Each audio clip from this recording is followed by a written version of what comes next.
Добрый день, я Тулигенова Эльмира Турашина, преподаватель экономических дисциплин Атраусского политехнического высшего колледжа имени Саламата Мукашева. Дисциплина «Основы экономики» для специальности технологии переработки нефти и газа. Цель урока сформировать у студентов понятие, что такое бизнес-план, познакомить со структурой, содержанием, правилами оформления и написания бизнес-плана. Воспитать самостоятельность, инициативность, предприимчивость и ответственность. Развить у студентов экономическое мышление, умения и навыки при разработке бизнес-плана. Ожидаемые результаты. Закрепление понятия основных терминов данной темы, уметь составлять бизнес-план, использовать знания при изучении темы бизнес-плана.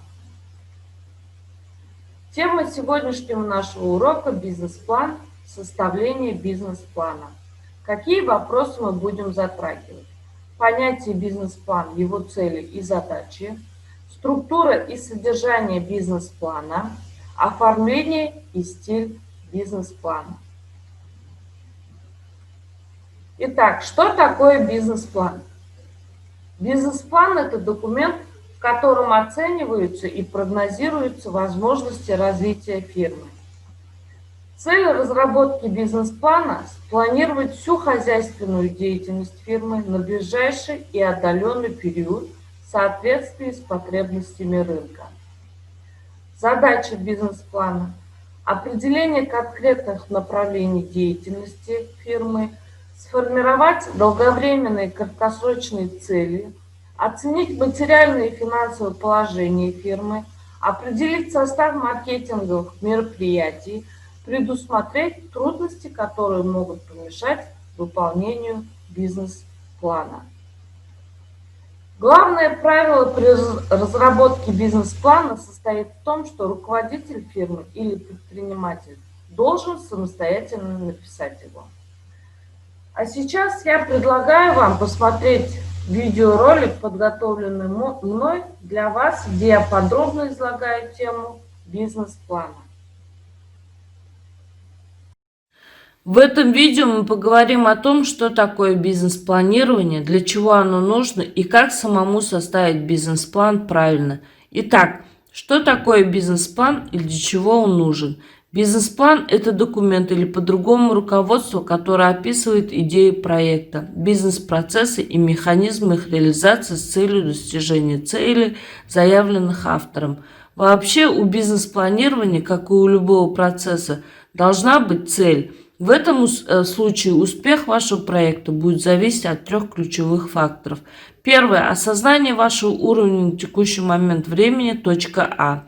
Четкое представление конечной цели, где вы и ваша компания планируете оказаться. Точка Б.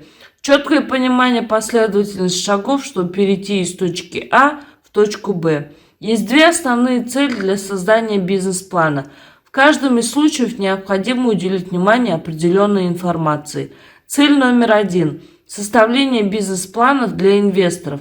В данной ситуации необходимо понимать, что ваша главная задача, которую будет выполнять упомянутый документ, это взять деньги у инвесторов, доказать, что они будут использованы рационально. Не имеет значения, потребуется ли вам впоследствии возвращать кредит, или деньги будут вам даны без возврата в качестве гарантов или субсидий. Вы должны представить реализацию своей идеи максимально красиво и весомо. Для этого ваша работа должна обладать некоторыми характеристиками. Во-первых, логичность изложения, которое заключается в четкости оправданности каждого описываемого действия, процедуры или терминов. Во-вторых, красота повествования. Все должно быть описано гладко, изящно, не стоит использовать негативные слова, а термин риски необходимо поставить подальше от цифры или делать их минимальными. В-третьих, уверенная подача. Говорите все понятно, так, чтобы понял даже ребенок. Инвесторы могут быть на голову выше и умнее вас, и попытка спрятаться за умными словами покажет неуверенность и отсутствие опыта в бизнесе. Соблюдая эти правила, у вас будет значительно больше шансов привлечь внимание значимых капиталов благодаря своему бизнес-планированию. Цель номер 2. Составление бизнес-плана для себя. В этом случае бизнес-план пишется исключительно как руководство к действию. Именно для вас необходимо рассчитывать все необходимое и, исходя из собственных возможностей, начинать действовать. Этот план должен быть максимально приближен к вашей реальной ситуации, в которой вы и будете открывать свой бизнес. Как правильно составить бизнес-план? Составление бизнес-плана начинается с предварительного анализа текущей ситуации. Прежде чем перейти к формулировке, описанию, наполнению разделов, вам нужно собрать воедино всю информацию, которую вы владеете. А если ее не достает, то заполните эти пробелы, воспользовавшись сторонними источниками или обратившись к специалистам. Одной из признанных технологий для предварительного анализа перед предстоящим бизнес-планированием является так называемый SWOT-анализ. Он довольно прост в понимании и четко структурирует всю имеющуюся у вас информацию. SWOT – это аббревиатура, и расшифровывается она так: сильные стороны, слабые стороны, возможности, угрозы. SWOT-анализ нужен для того, чтобы оценить внутренние и внешние факторы компании, составив объективную картину для предстоящего бизнес-планирования.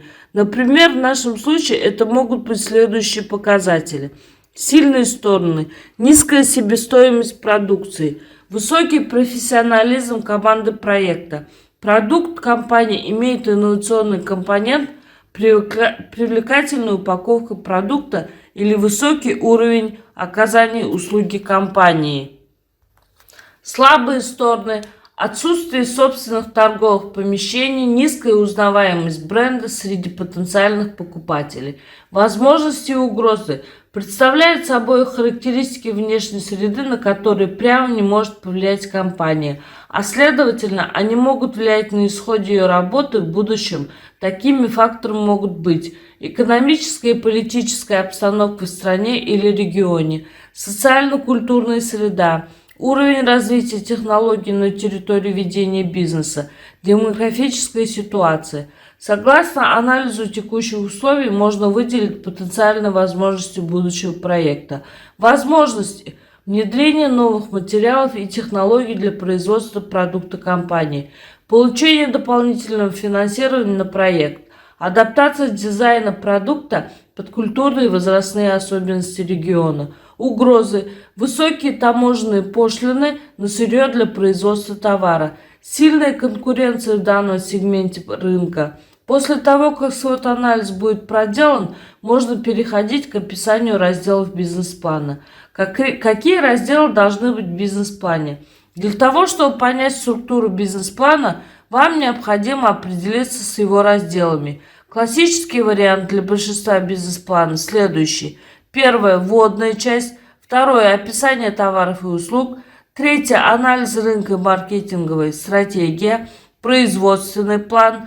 Организационный план. Шестое – финансовый план. И седьмое – ожидаемые результаты и перспективы. Приступая к разработке бизнес-плана, рекомендую вам провести небольшой мозговой штурм, описав свою идею на одном или двух листах формата А4. Это нужно для того, чтобы понять картину в целом, и только потом переходить к подробному описанию вышеуказанных разделов. Важный момент. Перед тем, как подробно заполнять разделы, соберите максимум информации по теме вашего бизнес-проекта. Это могут быть анализ отрасли с количественными показателями, способы продвижения ваших товаров и услуг, действующие конкуренты на рынке, размер налоговых отчислений для вашей компании, технологии, применяемые в отрасли для вашего будущего бизнеса. Помимо этого, оцените ресурсы будущего проекта. Сюда можно отнести денежные, интеллектуальные, временные, кадровые и так далее.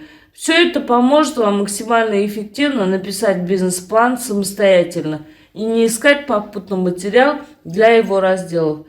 Так вы сэкономите значительную часть времени и получите хорошие результаты. На этом наш урок подошел к концу. Мы подробно разобрали, для чего нужно бизнес-планирование, какие разделы обычно выделяют в структуре бизнес-плана, как правильно составить бизнес-план для малого бизнеса. Спасибо за внимание. Итак, мы подробно разобрали, что такое бизнес-план и для чего он нужен, как правильно составить бизнес-план, что такое SWOT-анализ и какие разделы должны быть в бизнес-плане. Домашнее задание. Пойти по ссылке приложения e-Learning Apps и выполнить ряд заданий. Например, субъект, физическое лицо, государство, осуществляющее инвестиционную деятельность. Это инвестор. И так выполнить ряд заданий. Следующее. По ссылке e-Learning Apps найти пару по теме бизнес-планирования. То есть нужно будет